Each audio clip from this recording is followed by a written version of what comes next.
हम गुंजन चौधरी एकटा कोबर गीत प्रस्तुत कर जाइ छी। अहाँ सबके नीक लागत तो अंत तक जरूर सुनब।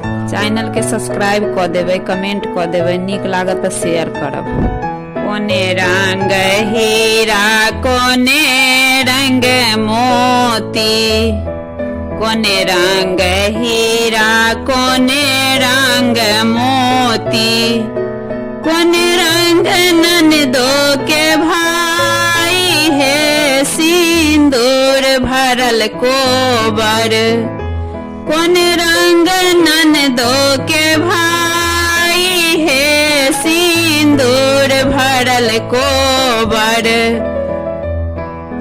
लाल रंग हीरा पियर रंग मोती, लाल रंग हीरा पियर रंग मोती, श्यामल रंग ननदो के भाई है सिंदूर भरल कोबर।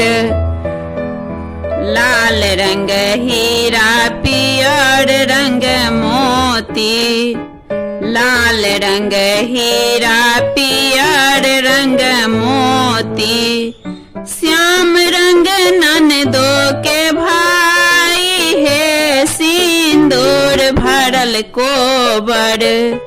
श्याम रंग ननदो के भाई है सिंदूर भरल कोबर। टूटी गेल हीरा टूटी गेल मोती, टूटी गेल हीरा टूटी गेल मोती, रुसी गेल ननदो के भाई है सिंदूर भरल कोबर। रुसी गेल ननदो के भाई है सिंदूर भरल कोबर।